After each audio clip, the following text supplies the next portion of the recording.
Y sabes, esta semana estaba recordando, estaba haciendo memoria de esas primeras veces en las que pude participar en una competencia deportiva. Me encantan a mí los deportes, creo que soy alguien sumamente competitivo y me acuerdo aquella primera competencia o de las primeras competencias que tengo en mi cabeza y me acuerdo que estaba en primero de primaria.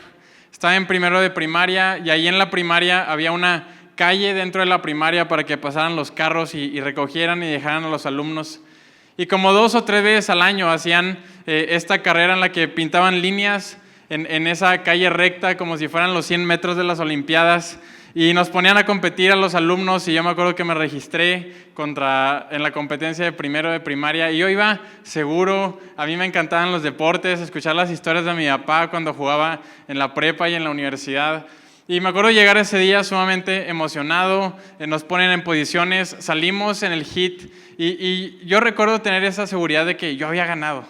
O sea, yo estaba seguro que había ganado esa carrera. Y iban más carreras, los demás grados, otro tipo de competencias. Y al final son las premiaciones y ya van los 100 metros o 50 metros, no me acuerdo cuántos eran, de primero de primaria. Quizás eran 10, ¿verdad? Y se me hacían eternos. Pero va la premiación de primero de primaria. Y primer lugar, y es otra persona, y yo dije, chis, qué raro, o sea, a lo mejor quién segundo, ¿verdad? Segundo lugar, esta otra persona. Y yo dije, pues qué raro, ¿qué habrá pasado? Y ahora sí, tercer lugar, otra persona. Y yo seguía sin recibir, no recibí ninguna medalla de lugar en esa ocasión. Y recibí una medalla de participación.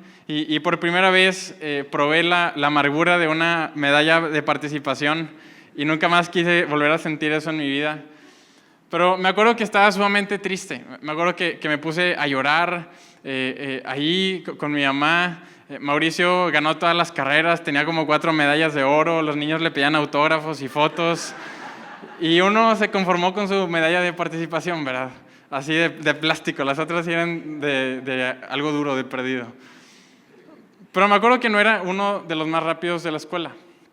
Me acuerdo en ese mismo año, en una clase de educación física, los equipos de fútbol, y no sé si alguna vez te ocurrió o te pasó, que pues 2 capitanes, los que jugaban fútbol en el equipo de la primaria, y pues ellos hacían los equipos, y uno y otro y otro, y te vas, y al final se quedan los porteros, ¿verdad? Y éramos, los 2 porteros, era el que no sabía correr o el niño gordito del salón. Yo era uno de esos 2, no voy a decir cuál, o los 2 tal vez, pero recuerdo ese sentimiento y por primera vez experimentar en esa ocasión el no sentirme parte de algo. El que todos los demás estaban celebrando, felices, estaban con una sonrisa, estaban celebrando, y yo por algún motivo no me sentía parte de esa celebración, no me sentía parte de ese equipo que estaba formando en el salón. Y indiscutiblemente yo creo que soy alguien que amaba la primaria, ¿verdad? Yo amaba la primaria. Cuando escuchaban las caricaturas que los niños decían, odio la escuela, yo no entendía eso, me encantaba la primaria, pero sin duda alguna también recuerdo experimentar, por más que amara ese lugar y amara a las personas, recuerdo experimentar ese sentimiento de no ser parte. Recuerdo constantemente o en algunas ocasiones tener este sentimiento de yo estoy aislado de todos los demás. Y quizás estamos en las asambleas y todos cantamos el himno nacional y todos asistimos a la misma escuela y todos portamos el mismo uniforme, pero por algún motivo yo me siento aparte. Por algún motivo no me siento como parte, no siento que soy perteneciente a este grupo. Y creo que a lo largo de nuestras vidas podemos experimentar, podemos tener este sentimiento que no somos parte de aquello en lo que estamos participando. Quizás estamos presentes, pero no somos parte. Quizás estamos presentes, pero no nos sentimos que estamos interactuando y no podemos experimentar unidad ahí. Ahora, creo que esta experiencia de sentirte aislado, de sentirte aparte, que no perteneces, puede tener varias causas o puede ser causado por cosas distintas. Creo que tal vez puede ser causado porque experimentamos rechazo. Porque en la escuela, en el trabajo, en la familia, en la casa, en el grupo de amigos, experimentamos rechazo. Y nunca encontramos un espacio que nos diera la bienvenida. Experimentamos rechazo una y otra vez, y eso hizo que nosotros nos sintiéramos como aparte, como que ese no es mi lugar. Quizás nunca has podido llamarle a la casa a la que vives como un hogar seguro, en donde puedes estar confiado porque nunca ha habido ese amor recíproco. Porque nunca ha habido un amor para ti y las veces que tú has mostrado amor ha sido menospreciado. Experimentamos el rechazo y hace que nos sintamos aparte. Quizás después del rechazo comenzamos a sentir que si no recibo amor y la gente no quiere mi amor, seguramente es porque yo no soy digno de ello. Y comenzamos a menospreciarnos y caemos en esta mentira en la que si nadie me ha amado, seguramente es porque no me lo merezco. Si nadie ha apreciado mi amor y nadie ha apreciado mi atención y cariño y mi tiempo que les doy, seguramente es porque no soy digno de que me lo reconozcan. Tal vez es un motivo totalmente aparte y no tiene que ver con el rechazo. Quizás es totalmente lo opuesto. Quizás es tu soberbia la que hace que te apartes de todos los demás. Y no es que los demás te rechacen a ti, sino tú ves a todos los demás como poca cosa. Nadie es digno de mi amistad. Nadie es tan inteligente, tan elocuente. Nadie es tan buena persona como yo. Y mi propia soberbia hace que me comience a aislar y apartarme de todos los que me rodean. Es mi soberbia la que hace que aquellos que quieren conectar conmigo sean rechazados. Quizás por algún motivo u otro el día de hoy estás experimentando ese sentimiento de sentirte aislado, de sentirte solo, de no sentirte parte de aquello en lo que estás participando. Quizás estás presente, pero no eres parte el día de hoy. Lo ves todo desde una perspectiva de tercera persona. Pues ellos los de mi familia, ellos los de mi trabajo, ellos los de la iglesia, pero nunca es mi familia y mi equipo y mi iglesia. Comenzamos a apartarnos y aislarnos. Ahora la pregunta que quiero que nos hagamos esta tarde es ¿cómo reaccionamos cuando nos sentimos de esa manera?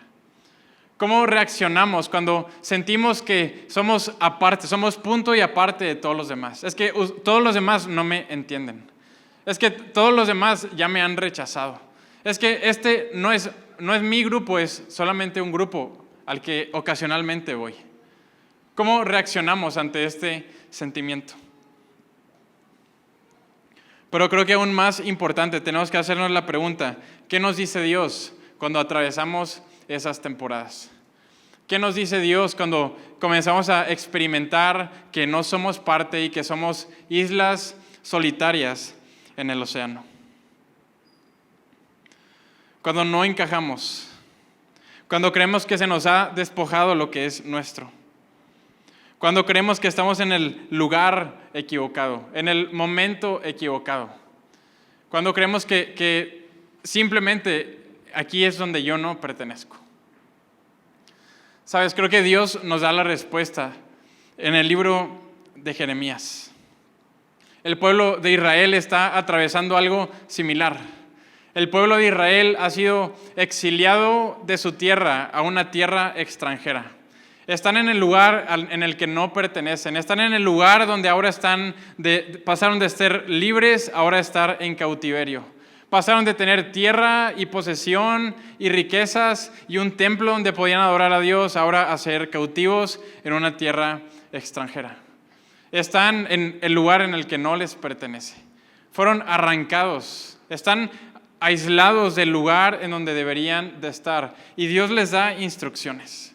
Ahora Dios les dice que esto no va a durar para siempre, pero mientras tanto, mientras estás en este lugar, Dios da instrucciones.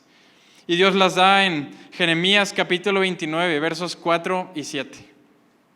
Hace un par de semanas estuvimos meditando en estos versos y dicen así: Así dice el Señor de los ejércitos, el Dios de Israel, a todos los que envíe al exilio de Jerusalén a Babilonia.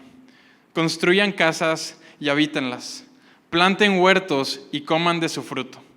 Cásense y tengan hijos e hijas. También casen a sus hijos e hijas para que a su vez ellos les den nietos. Multiplíquense allá y no disminuyan. Además, busquen el bienestar. ¿Busquen qué? Busquen el bienestar de la ciudad a donde los he deportado y pidan al Señor por ella. Porque el bienestar de ustedes depende del bienestar de la ciudad. Y parece ser algo extraño, un mensaje extraño de parte de Dios. Parece ser un poco incoherente.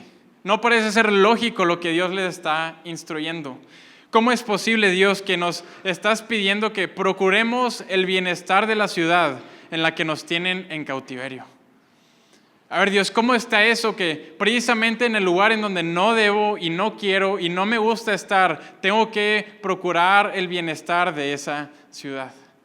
¿Cómo, Dios, es que me pides que no solamente procure el bienestar, sino que eche raíces, que plante huertos? ¿Acaso no sabes, Dios, que el huerto no lo puedo cortar el pedazo de tierra y luego llevármelo a mi casa donde vaya a vivir? ¿Cómo, Dios, me pides que siembre en una tierra extranjera? ¿Cómo me pides, Dios, que haga el esfuerzo y siembre en la tierra en la que me tienen en cautividad?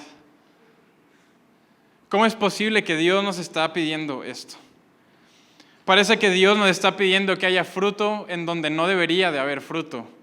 Y Dios nos está pidiendo que haya fruto en donde no se merece que haya fruto. Ahora, ¿qué es lo que está sucediendo? Jeremías, el profeta que está hablando estas palabras, nos está compartiendo un poco acerca del corazón de Dios.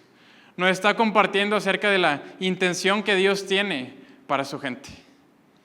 Ahora, Dios quería darle una lección al pueblo de Israel, como Dios quiere darnos una lección el día de hoy a ti y a mí. Dios quería darles la lección de que tienen que aprender a creer en Dios. Quiere darles la lección de que tienen que aprender a creer en Dios. Ahora, creer en Dios no es meramente una declaración intelectual. Creer en Dios no es simplemente decir la declaración, pues yo creo en Dios. Pues yo creo en Jesús. Creo que Jesús es el Hijo de Dios y que Jesús resucitó al tercer día después de ser crucificado. Y por eso tenemos Semana Santa. La fe va mucho más allá de una simple declaración. Quizás inicia como una declaración, pero creer en Dios termina viéndose como confiar en Dios. Creer en Dios se termina viendo tú confiando en Dios, confiando en que hay un Dios que te respalda, confiando que hay un Dios que te ama.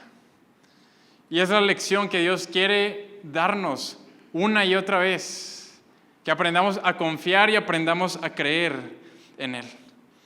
Ahora, ¿qué implica creer en Dios? Creo que el pueblo de Israel en este momento, cuando Dios les da estas palabras de que tienen que cultivar y hacer huertos aún en esta tierra extranjera, han sucedido dos eventos sumamente importantes que prueban la fe del pueblo de Israel, que les demuestra qué significa creer en Dios. Y quiero que vayamos rápidamente a estas historias de cómo fue que el pueblo de Israel pudo terminar creyendo en Dios. Una de estas historias tiene que ver con Dios abriendo las aguas. Dios abriendo las aguas. Y quizás has escuchado esta historia, Dios abriendo el mar rojo. El pueblo de Israel está en esclavitud en Egipto. Otra esclavitud que tuvieron ahí en su historial de esclavitudes, ¿verdad? Están en esclavitud en Egipto, salen de esa tierra hacia una tierra nueva, hacia una tierra que Dios les ha prometido. Y van saliendo de Egipto y el ejército egipcio no está contento y los va persiguiendo. El ejército egipcio los va persiguiendo y se topan con el mar rojo. Y, oh sorpresa, enfrente tienes un mar, atrás hay un ejército que te viene persiguiendo. ¿Qué es lo que va a suceder? Dios le habla a Moisés y le dice, levanta tu vara, levanta tu mano, las aguas se van a abrir, el pueblo va a cruzar. Y Moisés extiende su mano, extiende su vara, se abre el mar, cruzan las aguas, el ejército egipcio los va persiguiendo y cuando van cruzando, antes de que los alcancen, se cierran las aguas sobre el mar. Ahora, esa es la historia que no te quiero platicar hoy, ahorita, ¿ok?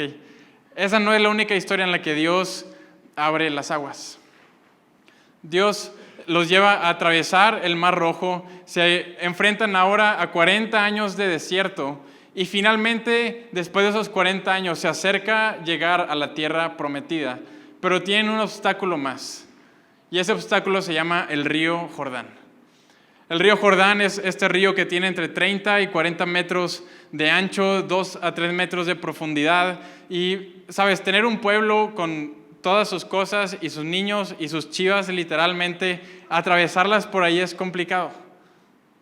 Entonces, se enfrentan ante este nuevo reto de un cuerpo de agua enfrente de ellos. Y mira qué es lo que sucede en Josué capítulo 3, versos 14 y 15. Josué capítulo 3, versos 14 y 15 dice: y aconteció cuando partió el pueblo de sus tiendas para pasar el Jordán, con los sacerdotes delante del pueblo llevando el arca del pacto. Y el arca del pacto representaba la presencia de Dios.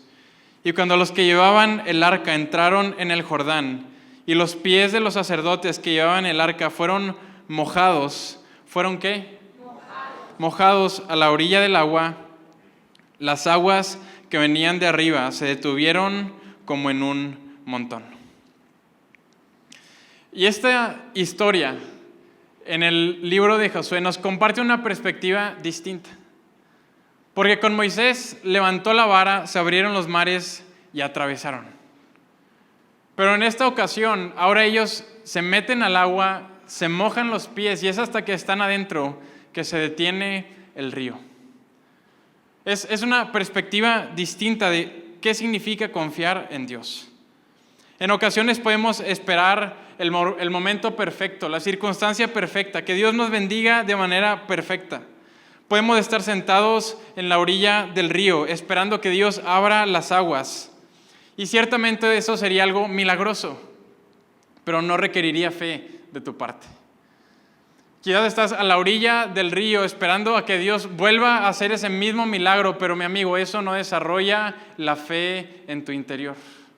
Y Dios quiere enseñarnos a que podamos creer y confiar en Él. Si primero se abren las aguas y hay un camino claro y hay un camino cómodo, esa no es fe. Creer en Dios, tener fe en Él, es estar dispuesto a meter los pies al agua, aún por alguien más. Tener fe es comenzar a caminar y creer que al cruzar los obstáculos, en la acción de cruzarlos es cuando va a comenzar a resolverse ese problema. Es confiando que si Dios no me ha abandonado, voy a atravesar este río, aunque me esté mojando los pies, porque hay un Dios que me está apoyando, porque hay un Dios que me está respaldando. Creer en Dios quizás es tomar el camino que nadie más en tu familia ha tomado. Es un camino que no está marcado, es un camino que todavía no está abierto. Es un camino que tú volteas a ver a 5 y 10 metros adelante y todavía no hay un sendero claro.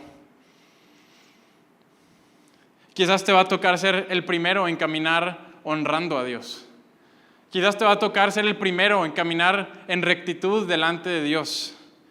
Quizás vas a ser el primero en dejar algún vicio, en dejar el alcoholismo, en dejar las mentiras, en dejar de ser mujeriego.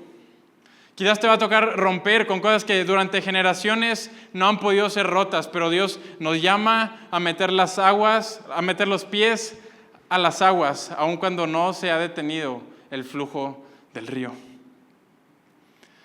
Creer en Dios es tomar el camino del perdón, el camino del amor, el camino de la justicia y el camino de la paz, aun cuando nadie más lo está tomando. Me pregunto si en nuestras familias, en nuestros trabajos, en nuestras relaciones, nosotros somos esa persona que, aun cuando el río está fluyendo, nosotros metemos los pies al agua por alguien más. La situación no pinta bien, la situación no se ve cómoda, la pelea parece que no se va a acabar, pero yo voy a meter mis pies al agua. Yo voy a buscar tener comunicación. Yo voy a ser intencional en pedir perdón. Yo voy a ser intencional en construir puentes. Voy a ser intencional en comenzar en tener iniciativa. ¿Cómo se ve creer en Dios? Se ve teniendo iniciativa aun cuando el río sigue fluyendo. Dios nos quiere llevar a que creamos en Él, confiando en que Él va a detener las aguas una vez que metamos los pies al agua. Me pregunto, ¿estamos dispuestos a mojarnos los pies por alguien más? ¿O esperamos que alguien más detenga el río para que entonces nosotros podamos cruzar? Esperamos a que alguien más pida perdón primero para entonces entablar una conversación. Me espero a que primero me traten y me hablen bonito para yo poder ser civilizado en mi casa. ¿O acaso cruzamos el río cuando aún está cruzando agua? Yo me pregunto si acaso se habrán burlado todas las personas que estaban ahí de Josué y de esos líderes. Josué, ¿quién te crees tú que eres? ¿Tú no eres Moisés? Moisés levantó la vara y se abrieron los mares. ¿Quieres que empecemos a caminar? ¿No ves que hay agua caminando? ¿Quieres ahogar al pueblo 40 años de desierto para que moramos aquí a 3 metros?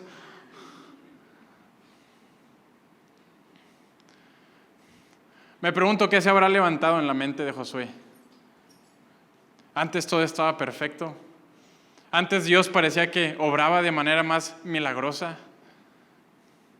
Él nos abría el camino de manera fácil y sencilla. ¿Cómo le voy a pedir ahora a los líderes que ellos metan los pies al agua cuando aún está el cauce del río? Me pregunto si alguna vez has experimentado eso y, más importante, si estás listo para experimentarlo. ¿Cómo te atreves tú a buscar a Dios si tú no eres así? ¿Cómo que te vas a poner a orar y a leer la Biblia si tú no haces eso? ¿Cómo que vienes y me hablas que hay que tratarnos con respeto si tú nunca nos has respetado? En nuestra familia nunca hemos hecho las cosas así. Nunca hemos respetado a las mujeres, nunca hemos respetado a los niños, nunca hemos puesto a Dios en un lugar de honra. ¿Quién te crees tú para ser ese primero? Pero puedo imaginar a Josué hablándole a esos líderes diciendo: metan los pies al agua, comiencen a cruzar.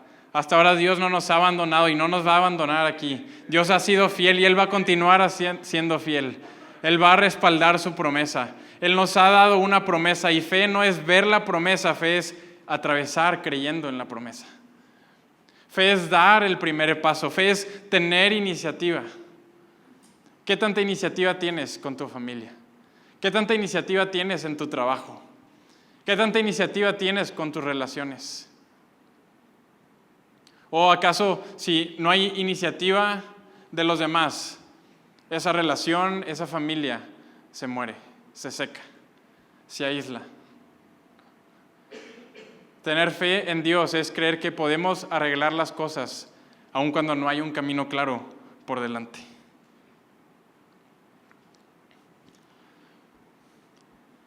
Ahora, hay una historia más que creo que desarrolla la fe en el pueblo de Israel.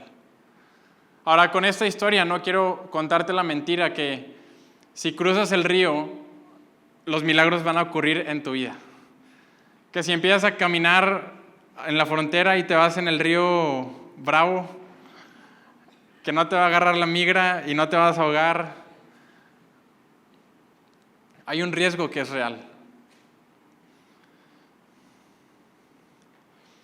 Sabes, el pueblo de Israel no solo se topó con obstáculos físicos como ríos o montes, también se topó con otros pueblos que al verlos tan unidos los vieron como una amenaza y comenzaron a pelear contra ellos.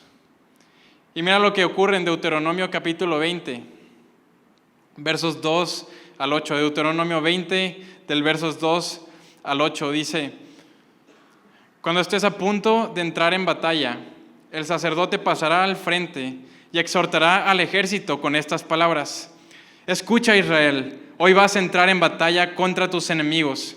No te desanimes ni tengas miedo, no te acobardes ni te llenes de pavor ante ellos, porque el Señor tu Dios está contigo, Él peleará en favor tuyo y te dará la victoria sobre tus enemigos. Ahora, yo escucho este discurso, veo que el sacerdote, que es el encargado de estar bien con Dios, que es el encargado de estar bien con el de arriba, nos dice que Dios nos va a dar la victoria. Yo estoy listo para salir a la batalla. No sé si ya viste Gladiador 2, yo todavía no, ya quiero verla, pero ya estoy listo para ponerme un casco, agarrar un escudo y una espada y salir, ¿verdad? Dios nos ha dado la victoria, confía en Él, Él nos va a respaldar, no tengan temor y no tengan miedo. Unos versos más atrás dice, estas son las leyes de la guerra, literalmente estas son las leyes, no tendrás miedo, les dice. Pues no sé si pueda controlar el miedo, pero es una instrucción, no tengas miedo. Ok, ya se me quitó, gracias.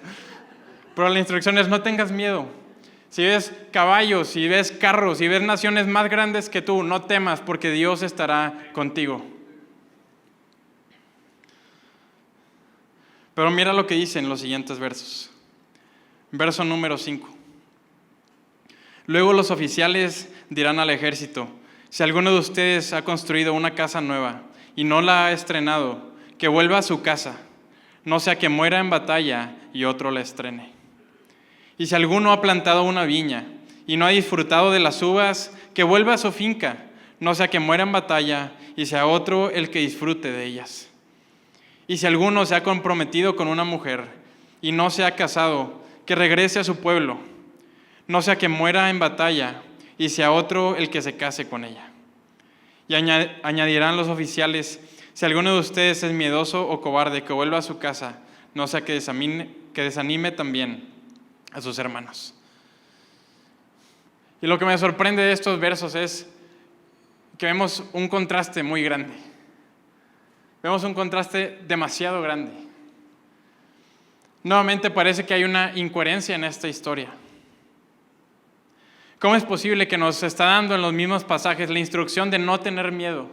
Nos está dando la instrucción de que Dios nos ha dado la victoria, que Él nos respalda en la batalla. Y al mismo tiempo nos dice, cuidado, porque puede que mueras en ella. ¿Cómo es posible que nos promete el favor de Dios y la victoria? Y un verso más adelante nos dice que en esta misión hay riesgo de muerte. ¿Cómo es esto posible? ¿Me estás diciendo que puedo entonces atravesar ese río y puede que me quede y que me muera en el intento? Es posible. Es posible. Pero tenemos que saber algo, y es que con Dios la historia nunca termina en tragedia. Quizás buscamos a Dios como un espacio seguro, y Dios es un lugar seguro. La Biblia lo describe como la torre fuerte, como la roca alta en la cual puedo refugiarme. Pero creer que por estar cerca de Dios te vas a exentar de peligros, si crees que una vida cerca de Jesús te va a exentar de correr riesgos, mi amigo, estamos muy equivocados. ¿Sabes por qué? Porque seguir a Jesús y seguir a Dios es seguir a alguien que no le tiene miedo a la muerte. Seguir a Jesús y seguir a Dios es seguir a alguien que ya venció a la muerte. ¿Has ido con alguien en su carro que no tiene miedo a la muerte? ¿Te has subido al carro que no debería estar corriendo a esas velocidades de alguien que no le tiene miedo, le tiene demasiada confianza a ese chasis del hace 25 años? Jesús no le tiene miedo a la muerte. Aún la muerte misma no pudo derrotar a Jesús. Aún la muerte misma, en la narrativa de Dios, no es pérdida, porque Jesús venció a la muerte. Lo que parece que está ocurriendo es que Dios nos invita a creer en Él. Independientemente de si vivimos o si morimos, vamos a lograr el propósito. Porque Dios es más grande. Porque hay un Dios. Entonces, decir que creo en Dios no solo es decir que creo en Dios, creer en Dios es tener la confianza y la seguridad de que aún la muerte misma no pueden lastimarme. De que no importa qué tan grande parece que sea el fracaso, la historia no ha terminado. La historia no puede terminar en pérdida, porque ni siquiera la muerte significa pérdida para Jesús. Humanamente quizás parece que perdí la batalla contra la enfermedad, pero ese no es el final de la historia para Jesús.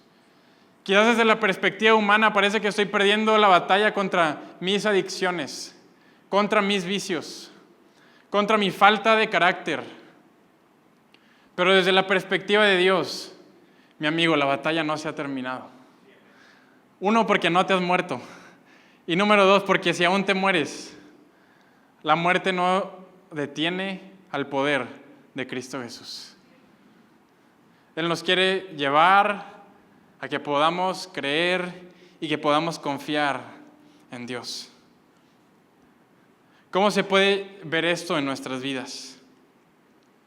Creo que el Nuevo Testamento lo pone bastante claro en Filipenses capítulo 1, verso 20. Filipenses capítulo 1, verso 20, llévate este verso. Mi ardiente anhelo y esperanza es que en nada seré avergonzado, sino que con toda libertad, ya sea que viva o muera, ahora como siempre, Cristo será exaltado en mi cuerpo. Aquí el apóstol está convencido, no importa cómo termine ante mis ojos esta misión, puedo terminar con vida o puedo terminar con muerte, pero Cristo Jesús será exaltado. Puede parecer que estoy ganando o que estoy perdiendo la batalla, pero ante Cristo Jesús he tenido la victoria, porque Él no se limita a lo material. Puede que esté pasando una dificultad en lo económico, en lo emocional, en mi mente. Pero si estoy en el camino de Cristo Jesús, eso puede tornarse en una victoria. Y no necesariamente porque se resuelva, sino porque Cristo Jesús es la vida misma. Porque Cristo Jesús llega y dice, yo soy la vida y yo soy la luz de este mundo y comparto mi luz con todos los hombres. El día de hoy no quiero echarte la mentira de que si te acercas a Dios todos tus problemas se van a resolver. Que si oras 3 veces al día, el proverbio número 13, te vas a volver millonario. Que si logras venir a todas las reuniones de oración, nunca te vas a volver a enfermar en toda tu vida.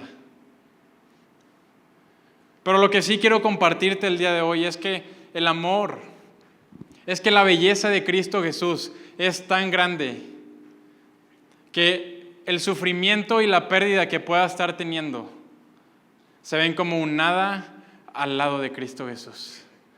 Que esa situación que estoy pasando se ve tan insignificante que aún vivo o aún muerto, lo único que sé es que ahora como siempre Cristo será exaltado. Es que esto no le robará la victoria a Él y esto no me robará la victoria a mí. Y los apóstoles, los seguidores de Cristo Jesús lo entendieron perfectamente. Pueden decir, viví con mucho y pude vivir con poco. Pude experimentar el amor y el cariño de la iglesia, pero también experimenté el sufrimiento de morir como un mártir. ¿Por qué? Porque Cristo Jesús no nos viene y nos promete riquezas, Él nos promete su presencia. Y lo que quiero decirte el día de hoy es que su presencia es suficiente. ¿Sabes? Tú y yo podemos analizar y podemos estudiar las enseñanzas de Jesús. Podemos ponerlas en práctica y nuestro trabajo, nuestras familias van a comenzar a cambiar. Pero cuando conocemos a la persona de Cristo Jesús, Él transforma tu interior para siempre.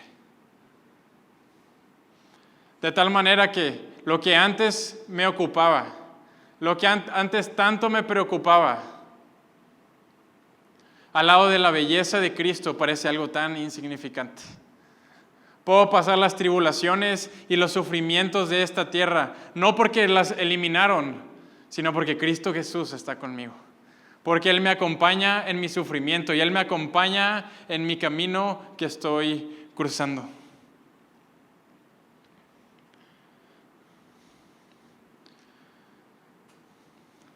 pero parece ser algo contradictorio. Hay unos que no han quitado esa cara de ¿qué nos estás diciendo?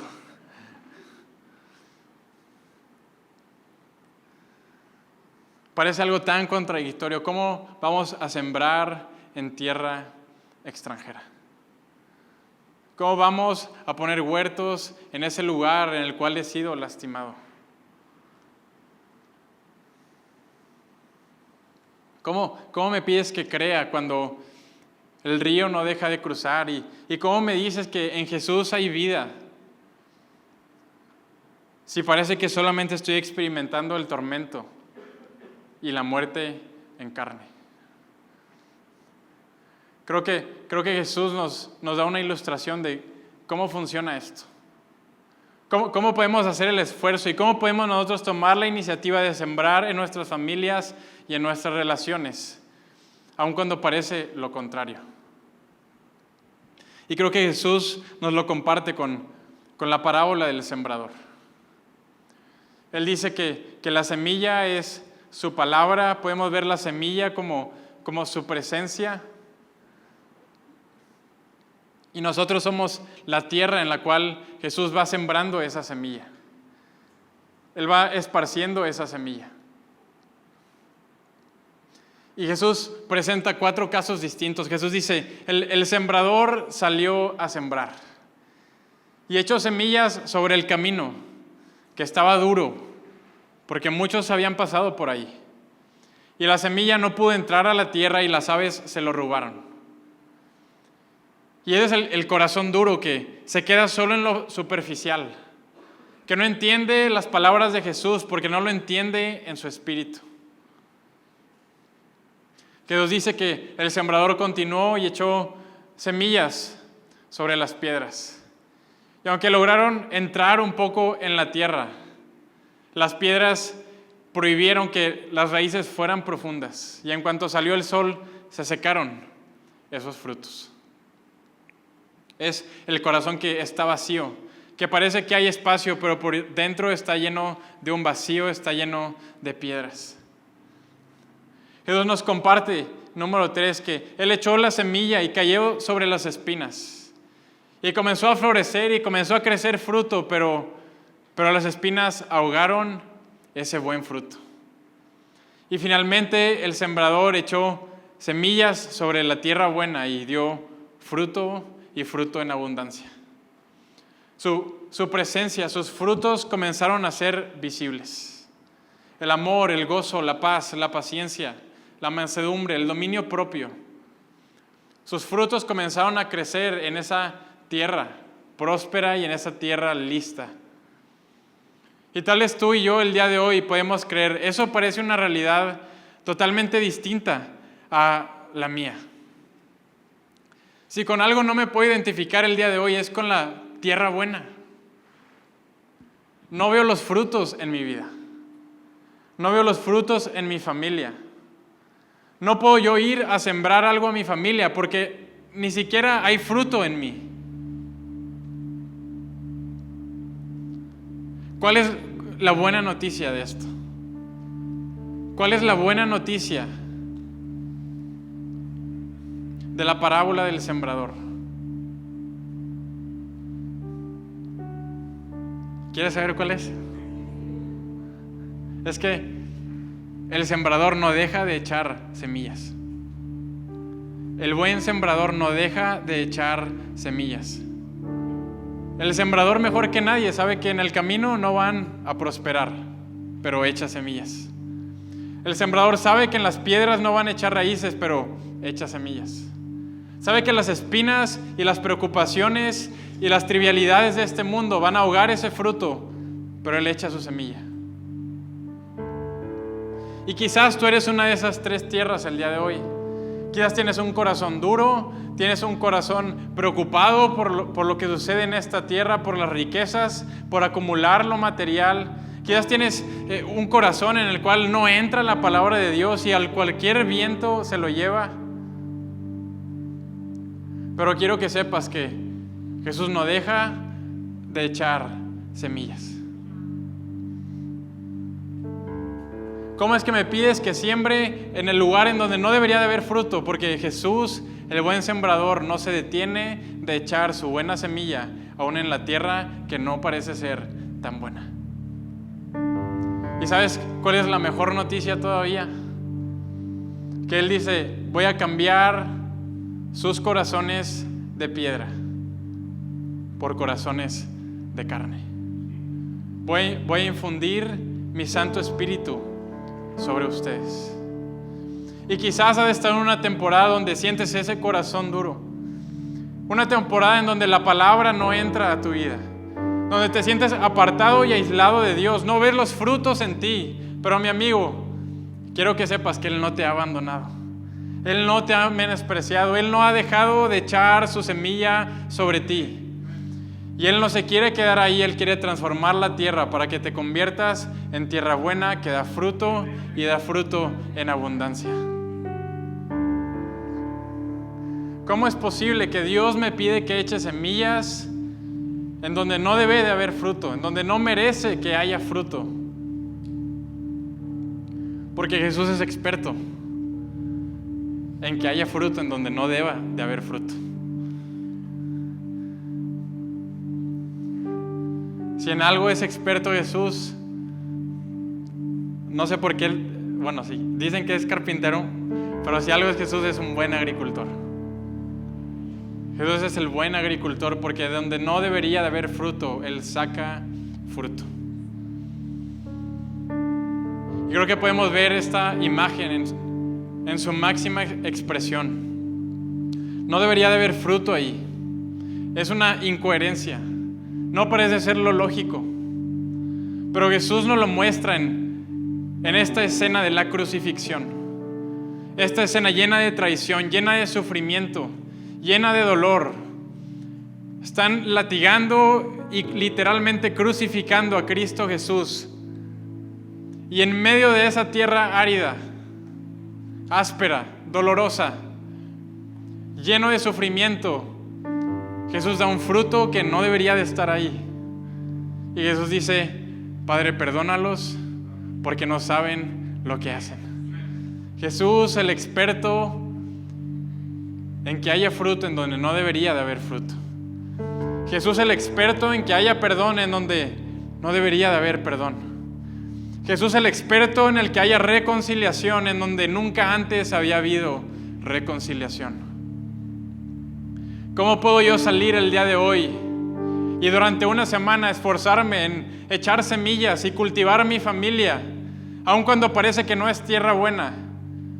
Porque voy a poner mis ojos en mi Maestro Jesús y voy a seguir su ejemplo que no se detuvo de echar semillas en mí, hasta que me convertí en la buena tierra, hasta que vi la semilla siendo plantada, hasta que vi las raíces profundizando en mi corazón y hasta que vi el fruto reflejado.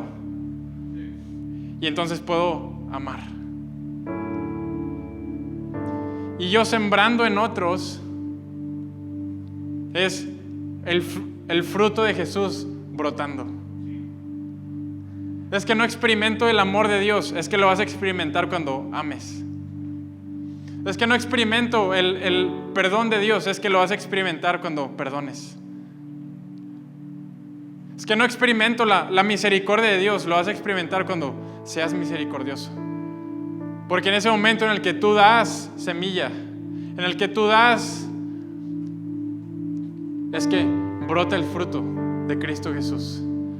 Es que brota el fruto de la semilla que Cristo Jesús ha puesto en tu corazón.